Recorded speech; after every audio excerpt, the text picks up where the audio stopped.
All right, Michael Cohen, former fixer for former President Trump, and how would you describe yourself today? As federal inmate 860670054. Uh, a podcaster of Mea Culpa, an author of a #1 New York Times bestseller, the book Disloyal. Just trying to keep myself busy as best as possible. And I actually would consider myself now to be someone trying to champion prison reform. That's something that I said to a bunch of the guys up in Otisville Hmm. before I had left that I was not going to forget about, and I have not. And actually, in the 15th of this month, my habeas corpus motion is returnable, and we'll see what the government has to say at that time. So technically, I mean, you're still serving out the remainder of your sentence, but you're at home because of COVID. So what does that mean That's for you? correct. What's life like for you at home? People think that it's all fun and so on. I'm basically confined to my home for 22 hours a day, which is not easy. I do go out for about 2 hours a day, assuming that the weather is not inclement. But for the most part, I'm here. And now I'm working on my second book, which obviously I have plenty of time to do. And interestingly enough, the first book is being adapted to a full-length feature movie as we speak. And I heard there's So some I'm a big little, time actors that are signing up to be in the movie. yeah, actually, the three people right now that are attached to the movie are all either Oscar nominated or Oscar winners. So I'm really excited about it, and I think the movie is going to be a real hit, just as the book was. Can you tell us who they are? I cannot, but I promise you, I will let you know first. Did you know that there was a rumor circulating about you this weekend that you had committed suicide? Did you hear about that? I did. I received that from several family and friends, and it was very disturbing. To say that there's something seriously wrong with the MAGA supporters that think that this type of misinformation or disinformation is not harmful or hurtful. You could imagine, put yourself in my situation if your family members ended up seeing that tweet that went out. I don't know who the people are. Obviously, we notify Twitter. So far, I don't believe that the site has been taken down, which is very disturbing. But it's also been notified to the FBI. Yeah. I mean, so listen, you were once so loyal to President Trump that you said that you would take a bullet for him. When I hear how passionate you are now, characterizing him as a sociopath and a narcissist, I have to ask, where was all that when you were doing his dirty work for so many years? Yes. Yeah, that's a question that my family, my wife, my daughter, my son ask me on a regular basis. Why did it take getting kicked in the backside so hard in order for you to come out of the cult of Trump? And that's really what it is. It's a cult. And I probably would have taken a bullet for him. The only thing that really woke me up is I started to realize that he's the one that's pulling the trigger. And I was not going to allow history to remember me as the villain of his story, because he is the villain of his own story. Mm. He is responsible for his own dirty deeds, and he will be ultimately held responsible, along with his children, Alan Weisselberg, and other members of the Trump organization, for their actions. It can't just be only me. How many investigations are ongoing against Trump at the moment as we're having this conversation? Well, there are some congressional ones that I don't believe that everyone is fully apprised of. You have Georgia. There's one in the District of Columbia. There's two in New York. Yeah. So I don't know, say somewhere in the ballpark of between 5 and 10. it's Yeah, it's a lot. between Now five. that's not Yeah. including, yeah, that's not including civil cases. I have a civil case right now against the Trump organization for legal fees. There's a plethora of those actions, like the E. Jean Carrolls, the Summers, Zervos, and there's a multitude of lawsuits civilly against Trump as well. And you've cooperated with the U.S. Attorney's Office on finances. Do you think that he's going to be charged with a crime? How do you think this is all going to flesh out? So I've cooperated with more than just the district attorney and more than just the New York Attorney General's office. Anybody that has asked me to cooperate from the very inception and that started with both the House and Select Permanent Committees on Intelligence, then followed by the House Oversight Committee, the House Judiciary. I mean, I've cooperated with, I think, 9 or 10 different governmental organizations for more than 300 hours of testimony. I've gotten absolutely no benefit for it. So I want people to understand that. Everyone's like, oh, well, Donald likes to say Michael did it in order to reduce his sentence. As you can see, I've got no reduction, but yet I will continue to provide the information that's asked of me, because as I said, everybody has to be responsible for their own dirty deeds. And that includes the Teflon Don as well.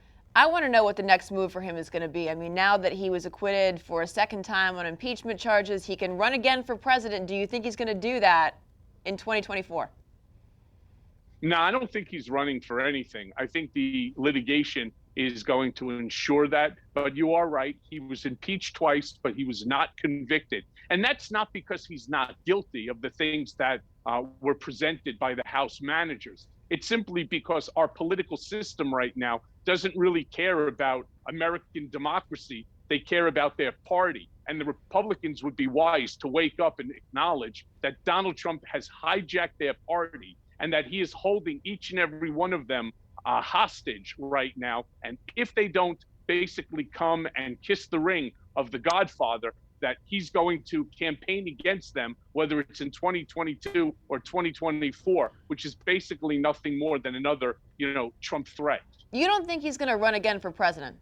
There are so many people who disagree with that. He has an entire, the people who stormed the Capitol, the people who are still Trump loyalists, and there are many of them, seem to think that, and they want him to run again for president. You don't think he has it in him? No, and the problem, it's not even that he doesn't have it in him.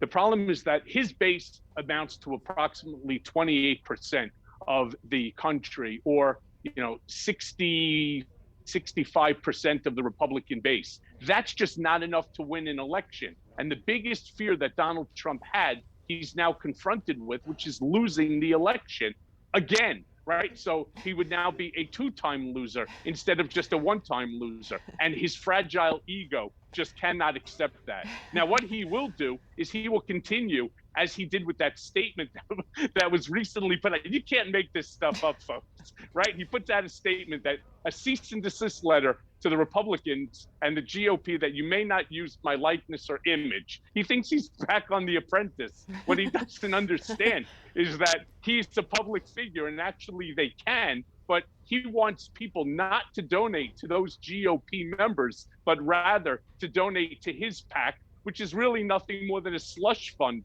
for him, very much like his Donald J. Trump Foundation that was ultimately shut down by our New York Attorney General Tish James.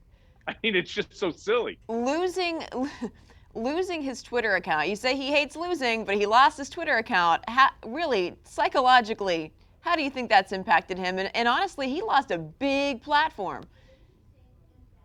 Yeah, well, actually, it wasn't big. It was enormous. And one of the things that people also have to recognize is that while Donald Trump had something to the tune of 80, 90 million followers on Twitter, I mean, that's really an enormous number. Those 90 million people are not supporters.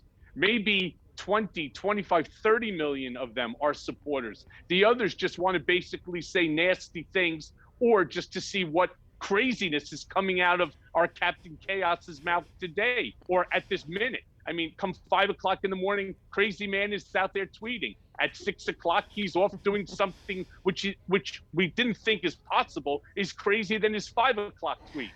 And that's really, so do I think he's upset about losing that platform? Yes. But here's what Donald Trump always intended to do.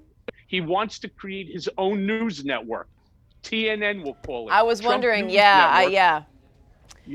And he may even ask you to come to join it as a as a moderator or as a host, right? And, I mean, what they're going to do is they're going to look to peel off from Rupert Murdoch and his ridiculous Fox News, and they're going to try to peel off those supporters and those viewers of Fox into this Trump News network. You don't think he would head toward Newsmax? Well, I think what he'll do is he'll probably join Newsmax's platform, ask for 50-50 as a partnership or 60-40 because he's the Donald. So he'll jump on somebody else's platform. It could be OANN, not to create his own, but he will definitely join somebody else's Okay, platform. so you think And they his will next big charge, move is but going to be toward media?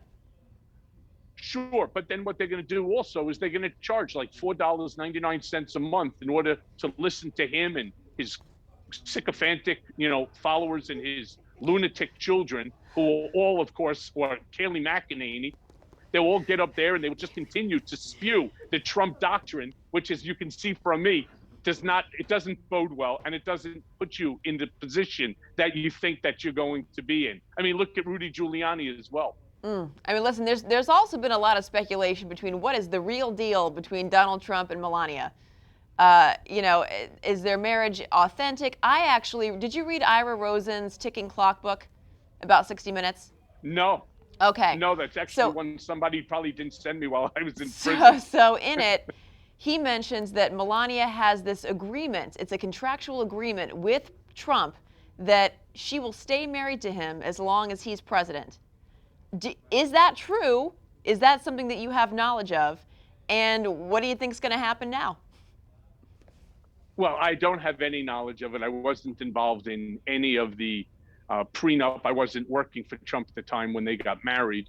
And I wasn't involved in any post-nup agreements, which if she was smart, she would have, ensured that there's a second, a codicil, so to speak, to that prenup, because her staying with him post the Stormy Daniels information, as well as, let's not forget about Karen McDougal and the various other 20 women that are making allegations of inappropriate behavior by the Donald. She would have been smart then to speak to her lawyers, draft a codicil for a couple more dollars. And if I was her, I would actually grab the money while the money is still available. So you don't know any of the nuances of their marriage? No, I don't. No? No, Yep. nothing. Sorry. Well, one thing you do know a lot of is Stormy Daniels, and she came on your Mea Culpa podcast. Were you surprised? You apologized to her. Were you surprised at any piece of this conversation? There were a few things that I was surprised about, but basically it was a rehash in her voice, with my listeners, working along with Podcast One and Audio Up. We put that whole thing together, and it really just turned out to be a fantastic production. And the thing that I think surprised me the most was her willingness to accept my apology. But more than that was really her explanation on what a terrible human being, which I knew all along, Michael Avenatti truly is, and how he was this controlling, sort of abusive individual to her. I found that to be interesting. How did you break the ice there? How did you reopen the lines of communication between yourself and Stormy? Well, when I first got out of prison, that's the first time. That's before the illegal retaliation by President Trump and Bill Barr remanded me back to prison because I refused to waive my First Amendment constitutional right and not to print and publish Disloyal.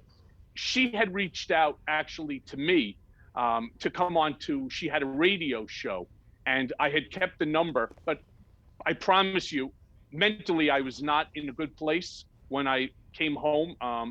I was happy, but I was not in a good place mentally. And so I thanked her for the opportunity, but I declined. Now that I had this podcast, which is really skyrocketing, I mean, we have more than 5 million downloads already in such a short period of time, and our fan base is growing exponentially. I reached out through Podcast One and through Audio Up. And what we did is we were successful in getting her to agree. And I'm really thankful to her that she did. I'm thankful to her that she accepted my apology. And one of the things that actually I was really thankful for is her acknowledging I had nothing to do with whatever happened in that parking garage, the ambush, that Michael Avenatti tried to put on me. It's not who I am. I wouldn't have done it whether I knew her or I didn't. But truth be told, I wasn't working for Trump at the time, which we talk about.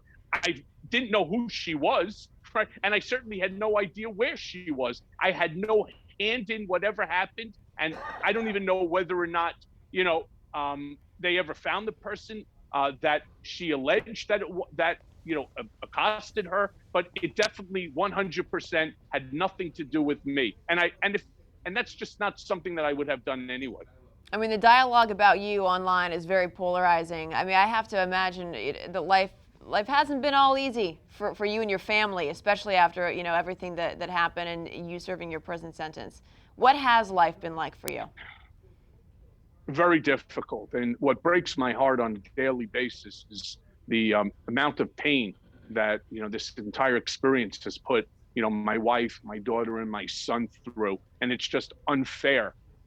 First of all, I have a lot of litigation that I'm spending a lot of time on right now against the United States government, against my former accountant, this guy named Jeffrey Getzel, where he's the one who made the error on my taxes. I've never not paid taxes. I mean, there's just so much misinformation and disinformation that was lodged against me. And I just became this massive punching bag for everybody, whether you liked Trump or you hated Trump. If you hated Trump, I was really a punching bag. If you liked Trump, Right. well, the big fear was that I was going to do what I did, which is to tell the truth. And so what did Donald and his sycophantic followers need to do?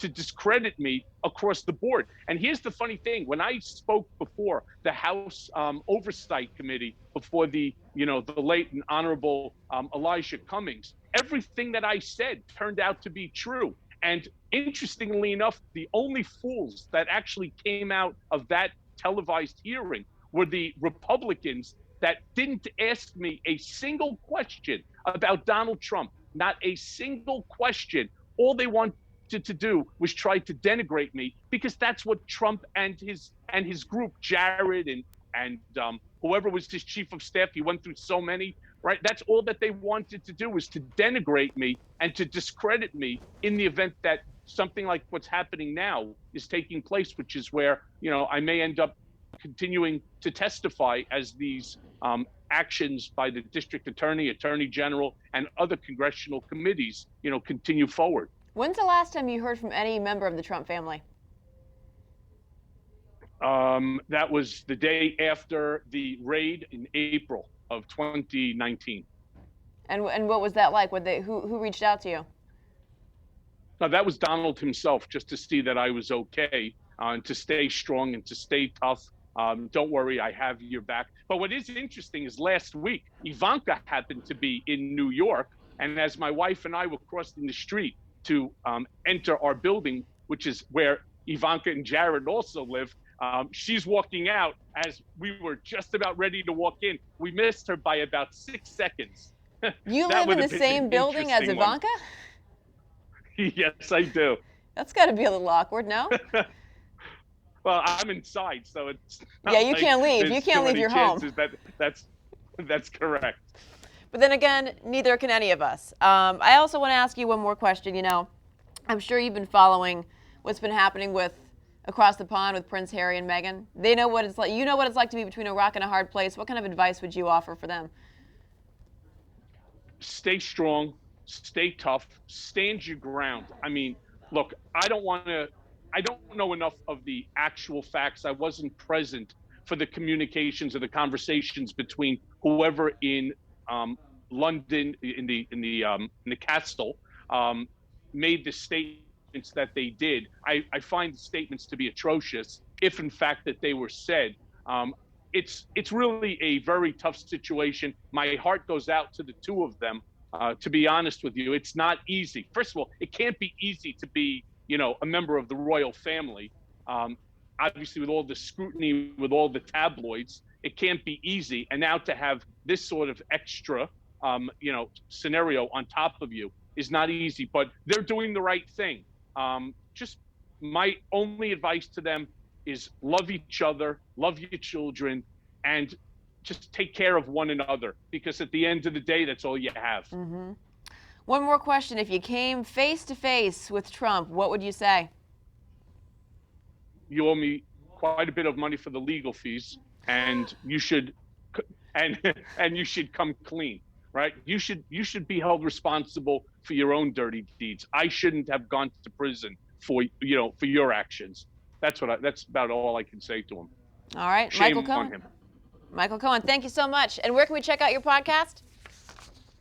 It's called Mea Culpa. It's on any place that you get your podcasts. Anywhere and everywhere. All right, thank you so much for your time. Anywhere and Appreciate everywhere. it. Good to see you. Thank you for watching. If you want more extra, hit the subscribe button and the bell so you'll never miss a video.